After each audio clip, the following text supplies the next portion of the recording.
انبیاء کرام کو، رسولوں کو اور حضور صلی اللہ علیہ وآلہ وسلم کو بھی اپنی عطا سے علم غیب پر مطلع فرما رکھا ہے۔ قرآن و احادیث سے اسی موضوع کی مناسبت سے کچھ باتیں آپ کی سماعتوں کی نظر کرنے کی سعادت حاصل کروں گا۔ دعا ہے اللہ تعالیٰ مجھے سچ کہنے کی توفیق عطا فرمائے اور سن سنا کر ہم سب کو اس پر عمل کرنے کی توفیق عطا فرمائے۔ اور پھر آپ کے یہ بھی علم میں ہے کہ ماہ رمضان المبارک کی آمد ہے۔ اگلا جمعہ انشاءاللہ العزیز استقبال رمضان المبارک کے حوالے سے ہوگا۔ اللہ تعالیٰ میری اور آپ سب کی حاضری کو اپنی بارگاہ میں شرف قبولیت عطا فرمائے۔ یہ جو سیکھنے سکھانے کا مرحلہ ہوتا ہے، اس میں بنیادی طور پر 3 چیزیں صحیح ہوں تو پھر ہی پڑھنے پڑھانے کا جو مرحلہ ہے یہ صحیح طریقے سے طے ہو سکتا ہے۔ جو پڑھانے والا ہے اگر وہ کامل نہ ہو تو تب بھی تعلیمی مراحل صحیح طریقے سے طے نہیں ہو سکتے، پڑھانے والے کو اپنے مضمون پہ گرفتی نہ ہو۔ اگر پڑھانے والا صحیح ہو، جو پڑھنے والا ہے وہ بھی بڑا کامل ہو، تو پھر بھی بات مکمل نہیں ہوتی۔ تیسری بات یہ ہے کہ جو علم پڑھا جا رہا ہے، جو کتاب پڑھی جا رہی ہے، اس کتاب کا بھی کامل ہونا ضروری ہے۔ ایسی بات ہے نا، استاد کامل ہو، استاد کامل نہ ہو تب بھی بات نہیں بنتی، شاگرد کامل نہ ہو تب بھی بات نہیں بنتی۔ جس کتاب کو، جس علم کو پڑھا جا رہا ہے اس کی اہمیت ہی کوئی نہ ہو تب بھی کامیابی حاصل نہیں ہوتی۔ تو جو پڑھانے والا ہے وہ بھی کامل ہو، پڑھنے والا بھی لائق ہو، جس کو پڑھا جا رہا ہے وہ کتاب، وہ علم بھی ٹھیک ہو تو پھر بات بنتی ہے۔ اب یہ اللہ تعالیٰ کا قرآن ہے، آپ یہ سورت بڑے شوق سے ماشاءاللہ سنتے بھی ہیں، خاص طور پر اس علاقے کے لوگ۔ سورۃ الرحمن، اس کے شروع میں اللہ تعالیٰ ارشاد فرما رہا ہے الرحمن، اپنے لیے اللہ تعالیٰ نے فرمایا مہربان ہے، وہ رحمان ہے۔ علم القرآن، جس نے حضور صلی اللہ علیہ وآلہ وسلم کو قرآن سکھا دیا۔ اب آپ دیکھیں کہ پڑھانے والا کون ہے، سکھانے والا کون ہے؟ اللہ تعالیٰ۔ بولیے سکھانے والا کون ہے؟ اللہ تعالیٰ۔ تو اللہ سے بڑھ کر اور کون سی ذات ہے؟ سکھانے والا اللہ تعالیٰ ہے، اور سکھایا کس کو ہے؟ اپنے محبوب صلی اللہ علیہ وآلہ وسلم کو۔ پتہ چلا جو سکھانے والا اللہ ہے وہ بھی بے مثل و بے مثال ہے، جس کو سکھایا جا رہا ہے میرے اور آپ کے کریم آقا کی ذات بابرکات، وہ بھی بے مثل و بے مثال ہیں۔ اور سکھایا کیا ہے؟ قرآن۔ اب دیکھو جو پڑھانے والا ہے وہ تو پوری کائنات کا بادشاہ ہے، تو جس کو پڑھایا جا رہا ہے وہ امام الانبیاء ہیں، اور جو کتاب پڑھائی جا رہی ہے وہ کتاب سید الکتب ہے، وہ تمام کتابوں کی سردار کتاب ہے۔ نہ پڑھانے والے میں کوئی کمی ہے، نہ پڑھنے والے میں کوئی کمی ہے، نہ کتاب میں کوئی کمی ہے۔ ایک اور مقام پہ اللہ تعالیٰ 7ویں سپارے میں ارشاد فرماتا ہے، جس میں اللہ تعالیٰ نے ارشاد فرمایا کہ کوئی خشکی اور کوئی طریقہ ایسا علم نہیں ہے مگر اس کا ذکر اللہ تعالیٰ نے قرآن میں بیان فرما دیا۔ وَمَا تَسْقُطُ مِن وَرَقَةٍ إِلَّا يَعْلَمُهَا وَلَا حَبَّةٍ فِي ظُلُمَاتِ الْأَرْضِ وَلَا رَطْبٍ وَلَا يَابِسٍ إِلَّا فِي كِتَابٍ مُبِينٍ۔ کوئی خشکی کا کوئی طریقہ ایسا علم نہیں مگر اللہ تعالیٰ فرماتا ہے ہم نے کہاں بیان کر دیا؟ قرآن میں۔ بولیے کہاں بیان کر دیا؟ قرآن میں بیان کر دیا۔ پتہ چلا کہ خشکی طریقے جتنے علوم ہیں، یہ جو فزکس، کیمسٹری، کمپیوٹر، میتھ پڑھایا جاتا ہے، یہ سارے علوم قرآن سے لیے گئے ہیں۔ تو یہ سارے علوم کا ذکر اللہ تعالیٰ فرماتا ہے ہم نے قرآن میں بیان فرما دیا ہے، تو قرآن اللہ نے اپنے محبوب کو سکھا دیا ہے، تو سارے علوم قرآن میں ہیں۔ قرآن سینہ مصطفیٰ میں ہے تو کون سا ایسا علم رہ جاتا ہے جس سے مصطفیٰ بے خبر ہیں؟ پھر آپ بات سمجھے نہیں ہے، شاید توجہ نہیں آپ. سارے علوم قرآن میں ہیں. قرآن اللہ تعالیٰ نے اپنے محبوب کو سکھا دیا تو پتہ چلا کہ جتنے بھی علوم ہیں اللہ تعالیٰ نے اپنے محبوب صلی اللہ علیہ وسلم کو اس سے باخبر فرما رکھا ہے. اسی طرح قرآن مجید میں ایک دو نہیں بہت سے مقامات ہیں. ایک اور مقام پر اللہ تعالیٰ نے ارشاد فرمایا، یہ 30واں سپارہ ہے، اس میں اللہ تعالیٰ نے ارشاد فرمایا وما هو علی الغیب بضنین، فرمایا کہ جو حضور صلی اللہ علیہ وآلہ وسلم ہیں وہ غیب کا علم بتانے میں بخل سے کام نہیں لیتے، بخیل نہیں ہیں، کنجوس نہیں ہیں. اللہ نے جو اپنے محبوب کو علم غیب عطا فرما رکھا ہے اس سے وہ آگے لوگوں کو بھی مطلع فرماتے ہیں. یہ سارا علم غیب نہیں ہے. جنت ہم نے دیکھی ہے، ہمیں اللہ کے محبوب نے فرمایا جنت ہے تو ہمارا ایمان ہے. دوزخ ہے مان لیا، فرشتے ہیں دیکھے نہیں مان لیا، جبریل امین ہیں، حضرت میکائیل علیہ السلام ہے، حضرت اسرافیل ہیں، حضرت اسرائیل علیہ السلام ہیں. جنت کا جو دربان فرشتہ رضوان ہے، دوزخ کا جو دربان فرشتہ مالک ہیں، یہ سارے ہیں. یہ ہمیں کس نے بتایا؟ ہمیں یہ مدینے کے تاجدار نے ارشاد فرمایا ہے. تو یہ ساری چیزیں علم غیب میں ہے.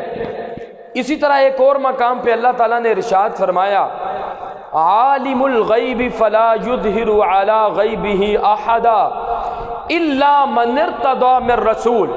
یہ دیکھیں نا سورۃ الجن، اس میں اللہ تعالیٰ ارشاد فرما رہا ہے، فرمایا کہ جو علم غیب ہے اللہ تعالیٰ اس پر کسی کو مطلع نہیں فرماتا، علم غیب کو ظاہر نہیں کرتا ہر کسی پر.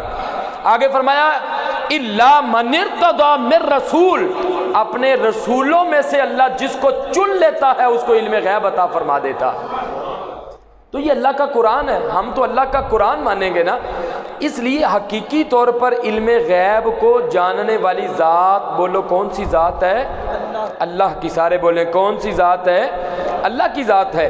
اور اللہ تعالیٰ کی عطا کے ساتھ پھر اللہ تعالیٰ کے انبیاء بھی علم غیب کو جانتے ہیں، اور اگر اللہ تعالیٰ اولیاء کو مطلع فرما دے تو اللہ کی اجازت سے پھر اولیاء بھی غیب کے علم کو جانتے ہیں.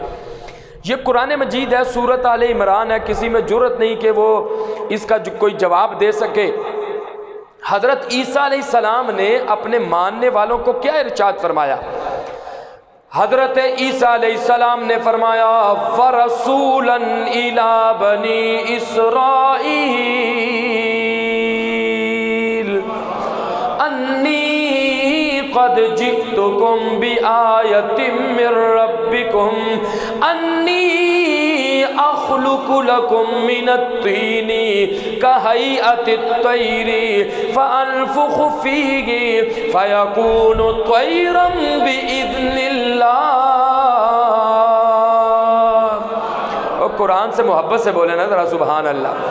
حضرت عیسیٰ علیہ السلام نے فرمایا میں تمہارے سامنے مٹی کا پرندہ بناتا ہوں، پھر اللہ کی اجازت سے اس میں پھونک مارتا ہوں، اللہ کی اجازت سے وہ اڑنا شروع ہو جاتا گئے. وَأُبْرِئُ الْأَكْمَغَ وَالْأَبْرَصَ وَأُحْيِي الْمَوْتَى بِإِذْنِ اللَّهِ. فرمایا جو کور والے مریض ہیں ان کے جسم پر ہاتھ پھیرتا ہوں وہ شفا یاب ہو جاتے ہیں. وَأُحْيِي الْمَوْتَى، اور فرمایا میں مردوں کو زندہ کرتا ہوں اللہ کی اجازت سے. وَأُنَبِّئُكُمْ بِمَا تَأْكُلُونَ وَمَا تَدَّخِرُونَ فِي بُيُوتِكُمْ، فرمایا جو تم گھروں سے کھا کر آتے ہو میں تمہیں وہ بھی بتاتا ہوں، جو تم گھروں میں چھوڑ کر آتے ہو میں تمہیں وہ بھی بتاتا ہوں. اب دیکھو جو ہمارے پیٹ کے اندر ہے وہ تو ایک غیب کا علم ہے. آپ گھر سے کیا کھا کر آئے مجھے تو پتہ نہیں ہے، میں کیا کھا کر آیا آپ کو تو پتہ نہیں ہے، لیکن حضرت عیسیٰ علیہ السلام فرما رہے ہیں جو تم کھا کر آئے ہو میں تمہیں وہ بھی بتاتا ہوں، جو تم گھروں میں چھوڑ کر آتے ہو میں وہ بھی تمہیں بتاتا ہوں، جو تمہارے پیٹ کے اندر میں اس کی بھی تمہیں خبر دیتا ہوں. تو یہ حضرت عیسیٰ علیہ السلام ہے کہ جو مسجد اقصی میں سرکار کے مقتدی ہیں، مقتدی کے علم کی یہ شان ہے تو امام کے علم کا کیا مقام ہوگا پھر؟ یہ تو مقتدی ہیں جنہوں نے پیچھے نماز ادا کی ہے، وہ فرماتے ہیں کہ میں تمہیں بتاتا ہوں جو تم کھا کے آتے ہو، چھوڑ کے آتے ہو، جو پیٹ کے اندر ہے، سارا کچھ بتا دیتا ہوں۔ تو مقتدی کی یہ شان ہے تو پھر امام کا کیا مقام ہوگا؟ اسی لیے تو اعلیٰ حضرت فرماتے ہیں سر عرش پر ہے تیری گزر، سر عرش پر ہے تیری گزر، دل فرش پر ہے تیری نظر۔ آپ بھی مل کے صدا لگائیں گے سر عرش پر ہے تیری گزر، دل فرش پر ہے تیری نظر، ملکوت ملک میں کوئی شے نہیں وہ جو تجھ پہ عیاں نہیں۔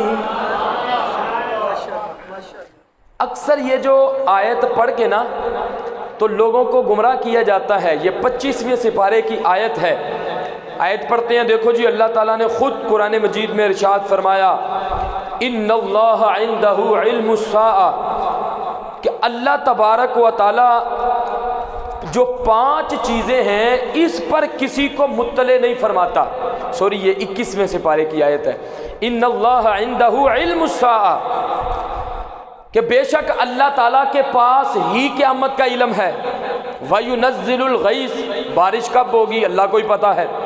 وَيَعْلَمُ مَا فِي الْأَرْحَامِ، پیٹ میں کیا ہے یہ اللہ کو پتہ ہے۔ وَمَاذَا تَدْرِي نَفْسٌ مَاذَا تَكْسِبُ غَدًا، کل کیا ہونے والا ہے یہ اللہ کو پتہ ہے۔ وَمَا تَدْرِي نَفْسٌ بِأَيِّ أَرْضٍ تَمُوتُ، کون کہاں پر مرے گا یہ اللہ تعالیٰ کو ہی پتہ ہے۔ بھائی ہم بھی کہتے ہیں لوگوں کو یہ آیت پڑھ کے گمراہ نہ کرو، حقیقی طور پر تو اللہ کو ہی پتہ ہے، لیکن اللہ کی عطا کے ساتھ مصطفیٰ کو بھی پتہ ہے۔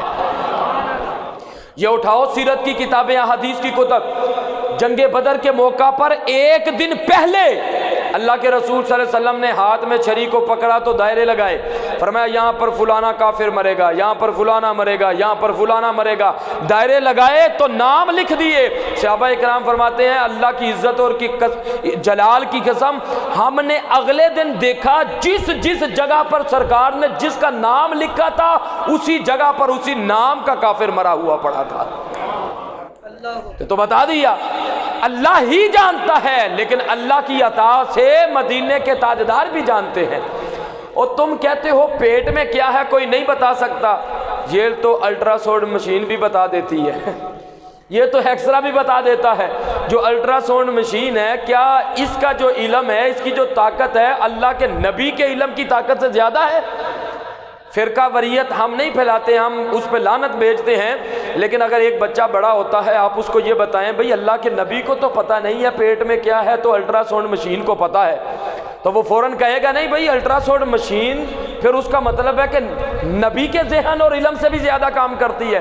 اس لیے اس پر تو بڑے اعتراضات اٹھ جاتے ہیں کہ ہم نے اپنے ہاتھوں سے مشین بنائی تو اس کو پتہ ہے، اللہ کے نبی کو نہیں پتہ، یہ کیسے ہو سکتا ہے؟ اللہ کو بھی پتہ ہے، اللہ کی عطا سے مصطفیٰ کو بھی پتہ ہے۔ اور بارش کہاں پر ہوگی، کب ہوگی، تم یہ بات کرتے ہو؟ صحابہ کرام تو ارشاد فرماتے ہیں جب گرمی میں اللہ کے رسول صلی اللہ علیہ وسلم باہر نکلتے تھے، ہوتا ہے نا ہم چھتری لے لیتے ہیں، گاڑی میں بیٹھ جاتے ہیں، چادر سر پہ رکھ دیتے ہیں، فرمایا جب اللہ کے رسول سفر فرمایا کرتے تھے اگر گرمی ہوتی تھی تو بادل کا ٹکڑا مصطفیٰ کے سر مبارک پہ سارا فرمایا کرتا تھا۔ تو سرکار تو جب چاہیں بارش فرما دے، وہ بخاری شریف میں روایت موجود ہے، وہ جو پورا ہفتہ بارش ہوتی رہی وہ موضوع نہیں ہے، بات طویل ہو جائے گی۔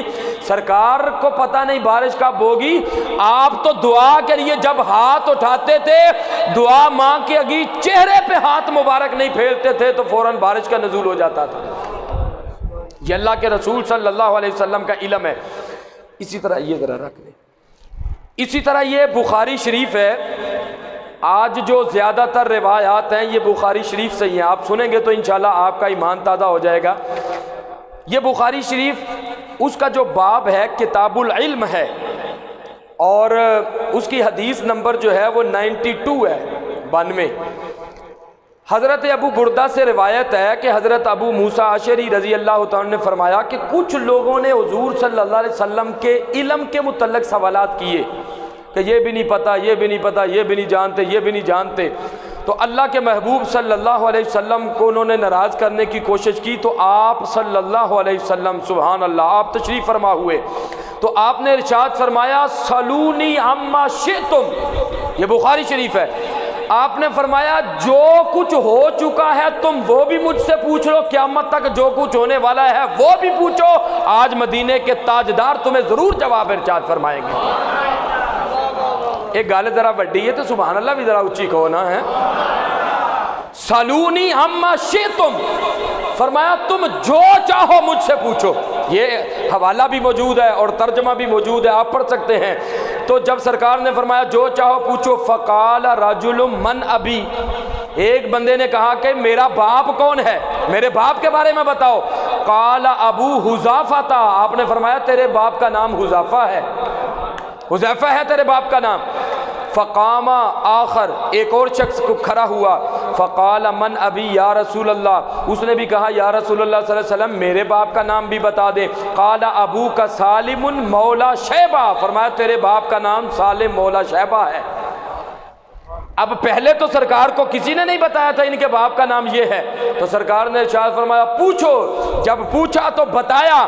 تو پھر دوسری روایت میں ہے حضرت عمر فاروق رضی اللہ تعالیٰ نے جب دیکھا کہ اللہ کے رسول صلی اللہ علیہ وسلم غصے میں ہیں اور لوگ سوالات کر رہے ہیں، تو حضرت عمر فاروق رضی اللہ تعالیٰ اٹھے، اپنے گھٹنوں کو سرکار کے گھٹنوں کے ساتھ جوڑا، اپنے ہاتھ مبارک اس طرح ران پہ رکھے، ادب کے ساتھ عرض کیا یا رسول اللہ صلی اللہ علیہ وسلم یہ جتنے لوگ سوالات کرنے والے ہیں یہ تو بے وقوف ہیں، ہم اللہ کے رب ہونے پر راضی ہیں، دین کے اسلام ہونے پر راضی ہیں، محمد کے نبی ہونے پر راضی ہیں.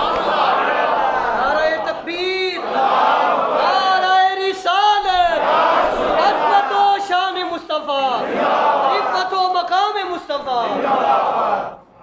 یہ بخاری شریف میں روایت موجود ہے. آپ نے فرما دیا کہ تیرے باپ کا یہ نام ہے، تیرے پتہ چلا کہ حضرت عمر فاروق نے یہ عمل کر کے تو ثابت کر دیا کہ یا رسول اللہ صلی اللہ علیہ وسلم جو کچھ ہو چکا ہے اور جو کچھ ہونے والا ہے اللہ تعالیٰ نے آپ کو علم عطا فرما رکھا ہے. یہ مطلب تھا. اس لیے پھر سرکار دو جہاں صلی اللہ علیہ وسلم منبر سے نیچے تشریف فرما ہو گئے. جنگ بدر کے موقع پر حضرت ام حارثہ کا بیٹا شہید ہوا تو وہ بڑی پریشان تھی کہ میرا بیٹا شہید ہو گیا. جب اللہ کے رسول صلی اللہ علیہ وسلم کو پتہ چلا تو آپ نے ارشاد فرمایا انہا جنان فی الجنہ، اور فرمایا کہ عورت تو پریشان کیوں ہوتی ہے، ادھر تیرا بیٹا شہید ہوا ہے، ادھر اللہ تعالیٰ نے تیرے بیٹے کو جنت الفردوس میں اعلیٰ مقام عطا فرما رکھا ہے. اب فوت ہونے کے والے کے متعلق مجھے کیا پتا وہ کہاں ہے، آپ کو کیا پتا وہ کہاں پر ہے، لیکن اللہ کے رسول صلی اللہ علیہ وسلم نے فرمایا وہ جنت کے جو سب سے اعلیٰ درجہ ہے جنت الفردوس، اللہ تعالیٰ نے تیرے بیٹے کو وہ مقام عطا فرما رکھا ہے. اسی طرح یہ بخاری شریف میں ہی روایت موجود ہے. حضور صلی اللہ علیہ وسلم نے ایک مرتبہ نماز ادا فرمائی، تو نماز ادا فرما کے تو آپ نے فوراً اپنا جو منہ مبارک تھا، رخ مبارک، وہ صحابہ کرام کی طرف کیا. تو آپ نے ارشاد فرمایا کہ کیا تم یہ دیکھتے ہو کہ تم نماز ادا کر رہے ہو تو تم یہ خیال کرتے ہو کہ میں تمہارے رکوع و سجود سے واقف نہیں ہوں؟ یہ حدیث کے الفاظ ہیں. فرمایا فواللہ ما یخفى علی خشوعکم ولا رکوعکم، فرمایا مجھے رب کی عزت اور جلال کی قسم ہے میں تمہارے رکوعوں سے بھی واقف ہوں، تمہارے خشوع سے بھی واقف ہوں. فرمایا جو تم رکوع کرتے ہو میں اس کو بھی جانتا ہوں. اب خشوع کا تعلق تو دل کے ساتھ ہے، خشوع کا تعلق بولو کس کے ساتھ ہے؟ دل کے ساتھ ہے نا. پتہ چلا جو ہم ظاہری طور پر رکوع کرتے ہیں، سرکار فرماتے ہیں میں اس سے بھی باخبر ہوں جو تمہارے دل میں چل رہا ہوتا ہے، مدینے کے تاجدار تمہاری سوچ سے بھی باخبر ہے. اور اگلی بات سنیں گے تو انشاءاللہ ایمان تازہ ہو جائے گا، تو انشاءاللہ پچھلے ہفتے کی آپ کی تکاوٹ اترے گی. آگے سرکار نے فرمایا انی لأراکم من وراء ظہری، فرمایا کہ اللہ کی قسم جس طرح میں اپنے آگے دیکھتا ہوں ایسے ہی میں اپنے پیچھے بھی دیکھتا ہوں. یہ بخاری شریف کی جو حدیث نمبر ہے 404، بولو کون سی حدیث ہے؟ کتاب الصلاۃ اس کا باب ہے، آپ دیکھنا چاہیں تو دیکھ سکتے ہیں۔ اس روایت کا کیا جواب ہے کسی کے پاس؟ پتہ چلا کہ سرکار تم تو ظاہری طور پر بات کرتے ہو نا، دیوار کے پیچھے کا علم نہیں، جو دل میں ہم سوچتے ہیں مصطفیٰ تو اس سے بھی باخبر ہے۔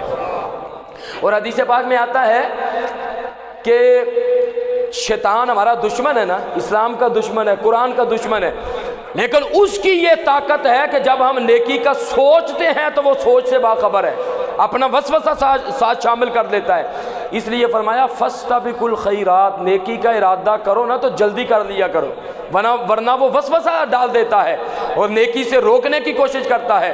تو پتہ چلا کہ جو دین کا دشمن ہے، جو قرآن کا دشمن ہے، جو اسلام کا دشمن ہے، جو میرا دشمن ہے، آپ کا دشمن ہے، وہ میرے اور آپ کی سوچ سے بھی باخبر ہے۔ تو جو سب کا دشمن ہے، اللہ نے دشمن کو اتنا کچھ عطا فرما رکھا ہے تو اپنے محبوب کو کیا کچھ عطا فرما رکھا ہوگا؟ اور کوئی بات سمجھ آئی ہے کہ آپ کو نہیں؟ دشمن کو اتنا عطا فرمایا تو دوست کو اللہ نے کتنا عطا فرما رکھا ہے۔ اسی طرح یہ بخاری شریف کی روایت ہے، میں حوالے کے لیے ساتھ لے آیا ہوں، بڑی مشہور روایت ہے کہ جب اللہ کے رسول صلی اللہ علیہ وسلم تشریف لے جا رہے تھے، بخاری شریف کتاب الوضو ہے کہ مدینہ المنورہ یا مکہ سے سرکار ایک باغ کے پاس سے گزرے تو دیکھا کہ 2 قبر والوں کو عذاب ہو رہا ہے۔ بولو کیا ہے؟ 2 قبر والوں کو عذاب ہو رہا ہے۔ اللہ کے رسول صلی اللہ علیہ وسلم وہاں پر رکے تو آپ نے فرمایا کیا میرے صحابہ تمہیں پتہ ہے کہ قبر والوں کو کیوں عذاب ہو رہا ہے؟ یا رسول اللہ صلی اللہ علیہ وسلم اللہ ورسولہ عالم، اللہ جانتا ہے یا اللہ کا رسول جانتا ہے۔ اور کیسے مزے کی بات ہے، جتنی روایات اس طرح کی ہیں کسی ایک روایت میں بھی صحابہ نے کبھی یہ نہیں کہا اللہ عالم، اللہ جانتا ہے۔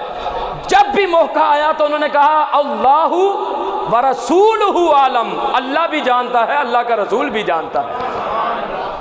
آپ نے ارشاد فرمایا بھئی ان کو اس لیے عذاب ہو رہا ہے کہ ان میں سے ایک تو چغلی کیا کرتا تھا، غیبت کرتا تھا، اور دوسرا پیشاب کی چھینٹوں سے پرہیز نہیں کرتا تھا، اس لیے ان کو عذاب ہو رہا ہے۔ اب آپ خود بتائیں کہ قبر میں کیا ہے؟ یہ علم غیب ہے کہ نہیں؟ سارے بولو یار قبر میں کیا ہو رہا ہے؟ اگر آپ کو پتہ ہے تو چلو قبر میں بتاؤ کیا ہو رہا ہے۔ مجھے تو نہیں پتا، آپ کو تو نہیں پتا، سرکار کو پتہ چل گیا کہ قبر میں عذاب ہو رہا ہے، اور قربان جائیں یہ بھی پتہ چل گیا کس گناہ کی وجہ سے عذاب ہو رہا ہے۔ اور پھر اگلی بات انشاءاللہ سنیں گے تو آپ کا ایمان تازہ ہوگا۔ سرکار عالم دنیا میں ہے، یہ عالم دنیا ہے نا جہاں ہم رہ رہے ہیں، اور جو قبر کا عالم ہے وہ عالم برزخ ہے۔ پتہ چلا جب سرکار دنیا میں تھے، توجہ فرمائیں گے تو انشاءاللہ بڑا لطف آئے گا آپ کو، آپ اس سے لطف لیں گے تو پھر رسپانس دیں گے تو انشاءاللہ مجھے بھی پتہ چلے گا کہ میری محنت کامیاب ہوئی ہے۔ عالم دنیا میں ہیں اور عالم برزخ کے احوال سے باخبر ہیں، اور آج مزار پر انوار میں ہیں تو عالم دنیا کے احوال سے باخبر ہیں۔ کیا خیال ہے جی؟ دنیا میں رہ کر قبر کے احوال سے باخبر ہیں اور مزار پر انوار میں رہ کر عالم دنیا کے احوال سے باخبر ہیں۔ فرمایا ان کو اس لیے عذاب ہو رہا ہے۔ آگے سرکار نے ارشاد فرمایا کہ تم پھر اس طرح کرو کہ ایک ٹہنی لے کر آؤ میرے پاس۔ جب وہ ٹہنی لے کر آئے تو سرکار دو جہاں صلی اللہ علیہ وسلم نے ثم دعا بجریدۃ فکسرھا کسرتین، سرکار نے اس ٹہنی کے 2 ٹکڑے فرمائے، فوضع علی کل قبر منہما کسرۃ، ان کو ایک کو ایک کی قبر پہ رکھا، دوسرے کو دوسرے کی۔ فقیل لہ یا رسول اللہ صلی اللہ علیہ وسلم لما فعلت ھذا، یا رسول اللہ صلی اللہ علیہ وسلم یہ ٹہنیاں آپ نے کیوں رکھی؟ آج لوگ کہتے ہیں نا کہ قبر پہ پھول کیوں چڑھاتے ہو؟ تو بھائی تم مر جاؤ گے تو تمہاری قبر پہ نہیں چڑھائیں گے، ہمیں تو چڑھانے دو نا۔ تو سرکار نے کیا فرمایا؟ فرمایا لعلہ ان یخفف عنہما ما لم تیبسا، اور فرمایا جب تک یہ ٹہنیاں تر رہیں گی، اللہ کا ذکر کرتی رہیں گی، اس ذکر کا فائدہ اللہ تعالیٰ قبر میں مردے کو بھی عطا فرماتا رہے۔ یہ تو انو پھڑدا کوئی نہیں، محبت علی بولو نا ذرا سبحان اللہ۔ پتہ چلا پھول ہوں، سر سبز و شاداب ٹہنیاں ہوں، وہ اللہ کا ذکر کرتی ہیں، اور جب وہ ذکر کرتی ہیں تو اس کا فائدہ قبر والے کو پہنچتا ہے۔ اب اگلا جملہ سنیں گے تو مزید انشاءاللہ آپ کے چہرے جو ہیں وہ کلی کی طرح کھلکھلا اٹھیں گے۔ ٹہنی اللہ کا ذکر کرے تو قبر والے کو فائدہ پہنچتا ہے۔ ٹہنی افضل ہے یا بندہ مومن افضل ہے؟ ٹہنی افضل ہے، پتا افضل ہے، پھول افضل ہے یا انسان افضل ہے؟ انسان تو اشرف المخلوقات ہے۔ ٹہنی ذکر کرے تو فائدہ پہنچتا ہے۔ بندہ مومن بھی قبر پہ کھڑا ہو کے سورج یاسین پڑھے، اس کا ثواب بھی اللہ مرنے والے کو عطا فرماتا ہے۔ یہ بخاری شریف میرے سامنے ہے، کوئی دو نمبری والی بات، کوئی ہیر رانجھا کا قصہ کہانی سٹوری نہیں ہے۔ پتہ چلا کہ سرکار دو جہاں صلی اللہ علیہ وسلم باخبر ہیں قبر والوں سے۔ اچھا، کچھ لوگ سوالات کرتے ہیں کہ سرکار نے ان کے لیے دعا نہیں کی، دعا نہیں فرمائی بلکہ ٹہنی رکھی ہے تو دعا فرما دیتے۔ اور بھائی اگر کسی کی عقل وہاں تک نہ پہنچ سکے تو ہمارا کیا قصور ہے؟ توجہ فرمائیں، سرکار اگر دعا فرما دیتے تو صرف دو قبر والوں کا فائدہ ہوتا۔ سرکار نے ایک عمل بتا دیا، قیامت تک آنے والے لوگوں سیکھ لو، اور مرنے والے کی قبر پہ سر سبز و شاداب پتے یا پھول رکھتے رہو گے، اللہ تعالیٰ مرنے والے کو بھی اجر و ثواب عطا فرماتا رہے گا۔ سرکار چونکہ کریم ہے نا، دو قبر والوں کا فائدہ نہیں سوچا، فرمایا قیامت تک آنے والے لوگ جو اپنے مردوں کی قبروں پہ یہ رکھا کریں گے، اللہ تعالیٰ اس کا فائدہ مرنے والے کو عطا فرماتا رہے گا۔ اب یہ دیکھو بخاری شریف میں یہ روایت موجود ہے، اس لیے اللہ کے محبوب صلی اللہ علیہ وسلم جو ہیں وہ علم غیب پر مطلع ہیں اور اللہ تعالیٰ کی عطا سے ہیں۔ اسی طرح یہ پیج نمبر 884 پر بڑی دلچسپ روایت موجود ہے، آپ سنیں گے تو انشاءاللہ اس پر بھی آپ کا ایمان تازہ ہوگا۔ ذرا محبت سے بولے نا سبحان اللہ۔ حضرت ابو ہریرہ رضی اللہ تعالیٰ نے ارشاد فرماتے ہیں کہ حضور صلی اللہ علیہ وسلم نے ایک دن مجھے بیت المال پر مقرر فرمایا۔ آپ نے ارشاد فرمایا کہ اس مال کی تم حفاظت کرو۔ تو حضرت ابو ہریرہ فرماتے ہیں کہ جب میں مال کی حفاظت کر رہا تھا تو اچانک ایک شخص آیا تو مال چوری کر کے تو لے کے جانے لگا، تو میں نے اس کو پکڑ لیا۔ میں نے کہا بھائی صبح میں تمہیں اللہ کے رسول کی بارگاہ میں پیش کروں گا، تو چوری کرتا ہے؟ اس نے بڑی منت سماجت کی، جی مجھے چھوڑ دو لیکن مجھے اللہ کے رسول کی بارگاہ میں پیش نہ کرنا، تمہاری مہربانی ہے۔ حضرت ابو ہریرہ فرماتے ہیں کہ میں نے اس کو چھوڑ دیا۔ صبح میں بڑا خوش سرکار کی خدمت میں حاضر ہوا کہ سرکار کو جا کر عرض کرتا ہوں کہ میں نے چور کو پکڑا تھا تو میں نے تو اس کو چھوڑ دیا۔ تو حضرت ابو ہریرہ فرماتے ہیں کہ ابھی میں سرکار کی خدمت میں حاضر ہی ہوا، حدیث کے الفاظ ہیں، سرکار نے فرمایا ما فعل اسیرک البارحہ، اے ابو ہریرہ 10 رات والے چور دا کی بنے ہیں۔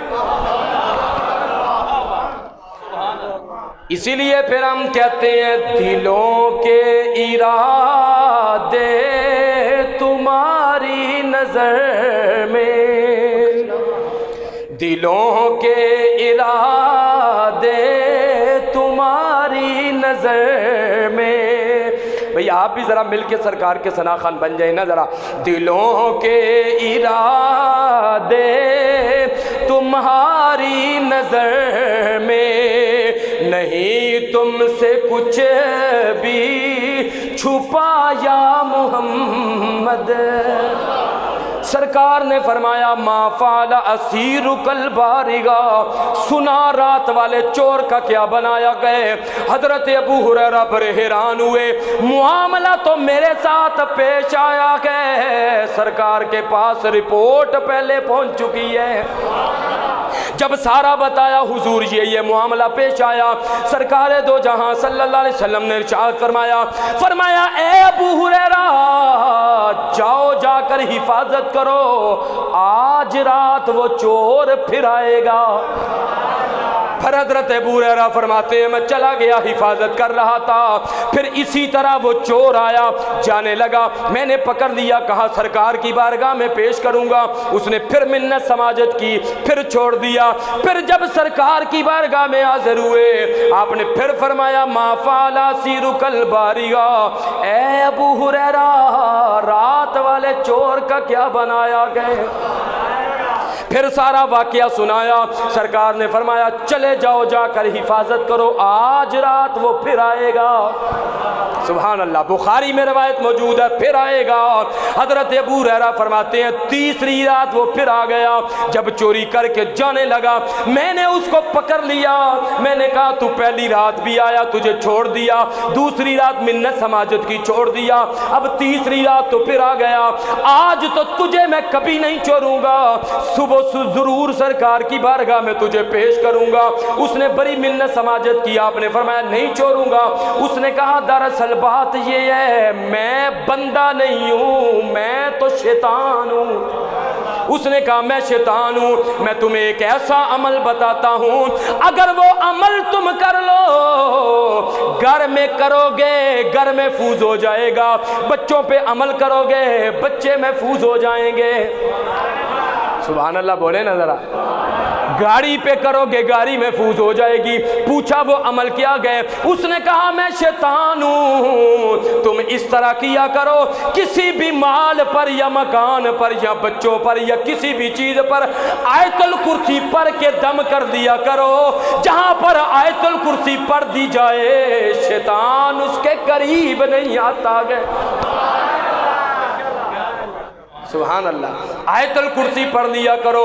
حضرت ابو ہریرہ فرماتے ہیں جب میں نے اس کو چھوڑ دیا، جب تیسرے دن بھی سرکار کی خدمت میں حاضر ہوا، آپ نے پھر فرمایا ما فعل اسیرک البارحہ، رات والے چور کا کیا بنایا گئے۔ حضرت ابو ہریرہ رضی اللہ تعالی نے ساری صورتحال بتائی تو سرکار نے فرمایا تھا تو وہ واقعتاً شیطان، وہ جھوٹا تھا پر بات سچی کر کے گیا ہے۔ فرمایا تھا تو وہ جھوٹا کذاب تھا، لیکن بات اس نے سچی کی ہے کہ آیت الکرسی جہاں پر پڑھ دی جائے اللہ تعالیٰ فرشتوں کو حفاظت کے لیے مقرر فرما دیتا ہے، شیطان اس چیز کے قریب نہیں آتا۔ اب حضرت ابو، یہ بخاری میں روایت موجود ہے، حضرت ابو ہریرہ نے تو ابھی بتایا ہی نہیں تھا، دل میں بات ہے، رات کو معاملہ پیش آیا، سرکار کو پہلے پتا ہے، فرمایا ابو ہریرہ تو بعد میں بتائے گا، مجھے پہلے پتا ہے، بتا رات والے چور کا کیا کیا ہے۔ اسی لیے تو اعلیٰ حضرت نے پھر درست فرمایا کہ سر عرش پر ہے تیری گزر، سر عرش پر ہے تیری گزر، دل فرش پر ہے تیری نظر، ملکوت ملک میں کوئی شے نہیں وہ جو تجھ پہ آیا نہیں۔ اچھا آج ہی اتفاق ایسا ہے کہ ایک بندہ مجھ سے کہہ رہا تھا بھائی یہ جو رفع یدین کے متعلق روایات ہیں بخاری شریف میں تو ہے، کرو تو تم کیوں نہیں کرتے؟ میں نے کہا ٹھیک ہے، وہ اللہ کے محبوب صلی اللہ علیہ وسلم نے رفع یدین کیا ہے، بعد میں منسوخ ہو گیا، وہ کہتا ہے جی بخاری میں تو نہیں ہے۔ میں نے کہا اگر بخاری پہ تم نے عمل کرنا ہے نا تو پھر ایک مجھے بات بتاؤ، یہ بخاری شریف کتاب الوضو پیج نمبر 193 ہے میرے پاس، ابھی آپ دیکھنا چاہیں تو دیکھ سکتے ہیں۔ حضور صلی اللہ علیہ وسلم کے پاس ایک قبیلہ ہے، قبیلہ ارینا، اس قبیلے کے کچھ لوگ حضور صلی اللہ علیہ وسلم کے پاس آئے، ان کو شہر کی آب و ہوا راس نہ آئی تو انہوں نے بڑا علاج کروایا، کہیں سے بھی ان کو شفا نصیب نہ ہوئی، تو اللہ کے رسول صلی اللہ علیہ وسلم نے کیا فرمایا؟ آپ نے فرمایا توجہ، یہ حوالہ بات بڑی وڈی ہے، اس واسطے میں بخاری نال لے کے آیا کیونکہ ہضم نہیں نہ ہوندی کئی بندیاں۔ تو سرکار نے ارشاد فرمایا بھائی تمہارا علاج ایک چیز میں ہے۔ یا رسول اللہ صلی اللہ علیہ وسلم وہ کون سی چیز ہے؟ آپ نے ارشاد فرمایا کہ اونٹ دا دودھ تے اونٹ دا پیشاب مکس کر کے انہاں نوں پلاؤ تے شفا اللہ تعالی فرما دے گا۔ بخاری شریف دی روایت ہے۔ ہن اگر کوئی بندہ کہ صرف بخاری ساڈے واسطے عمل ہے تے پھر انہاں نوں بھی چاہیے اونٹ دا تے پیشاب پین مکس کر کے، اونٹ دا پیشاب بھی تو دا دودھ بھی مکس کر کے پین، کیونکہ حدیث ہے بخاری شریف دے اندر موجود ہے، یہ بخاری شریف میرے سامنے ہے۔ ایک بندہ کہے بخاری کی ہر حدیث پہ عمل کرنا ضروری ہے تو پھر اس کو پیشاب بھی اونٹوں کا پینا پڑے گا۔ اگلی بات میں بعد میں بتاتا ہوں سرکار نے کیوں فرمایا کہ تم نے اونٹ کا پیشاب پینا ہے، محبت سے بولو نا یار سبحان اللہ، وجہ بتاتا ہوں ایمان تازہ ہو جائے گا۔ اس لیے ہمارے لیے بخاری بھی حجت ہے اور ہمارے لیے مسلم بھی حجت ہے، ہمارے لیے ترمذی ہو، ابن ماجہ ہو، اور سرکار کا کوئی بھی فرمان ہو ہمارا سر جھک جاتا ہے، ہم تو مصطفیٰ کے اشاروں کو قبول فرمانے والے ہیں۔ تو بخاری میں ہے تم دودھ اور پیشاب مکس کر کے پیو۔